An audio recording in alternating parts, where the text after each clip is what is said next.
வாங்க வாங்க. உங்களோட குழந்தை உங்கள் பேச்சை கேட்க மாட்டேங்கிறாங்களா? அதனால் உங்களுக்கு ரொம்ப கோபம் வருதா?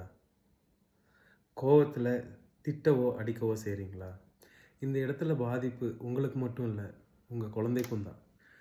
நீங்கள் உங்கள் குழந்தைய அடிக்கவோ திட்டவோ செய்யும்போது அப்போதைக்கு அவங்க உங்கள் பேச்சை கேட்குற மாதிரி தான் இருக்கும். ஆனால் போக போக பார்த்தீங்கன்னா அவங்க மறுபடியும் செஞ்ச தப்பை தான் திருப்பி திருப்பி செஞ்சிட்ருப்பாங்க. நீங்கள் மறுபடியும் திட்டிகிட்டே தான் இருப்பீங்க, அடிச்சுட்டே தான் இருப்பீங்க. இது எப்பவும் மாறாது. உங்கள் குழந்தையோட இந்த பிஹேவியருக்கு முழுக்க முழுக்க காரணம் உங்கள் குழந்தை இல்லைங்கிறதும், முக்கால்வாசி காரணம் நீங்கள் தாங்கிறதும் உங்களுக்கு கண்டிப்பாக ஷாக்காக தான் இருக்கும். ஏன்னா உங்களோட குழந்தைங்க இந்த பூமிக்கு வரும்போது ஒரு எம்டி ஸ்லேட்டாக தான் வராங்க. அதில் இருக்கிற கீறல்களும் கிறுக்கல்களும் வண்ணங்களும் ஓவியங்களும் இந்த சமுதாயத்துக்கிட்ட இருந்து கிடைச்சது தான். ஸோ ஒரு குழந்தைய சுற்றி இருக்கிற சமுதாயம்னா நிறைய பேர் இல்லை, முக்கியமாக அவங்களோட பேரண்ட்ஸ் தான். ஏன்னா இப்போ இருக்கிற காலகட்டத்தில் நிறைய குழந்தைங்க அவங்க அப்பா அம்மாவை பார்த்து தான் வளர்கிறாங்க.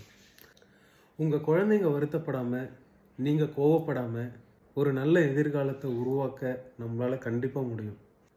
அதற்கான வழிகளை நாம் அடுத்து வர வீடியோஸில் கண்டிப்பாக டிஸ்கஸ் பண்ணலாம். மறுபடியும் நாளைக்கு சந்திக்கலாம். அது வரைக்கும் உங்களிடமிருந்து விடைபெறுவது உங்கள் சாசி லைஃப் கோச்.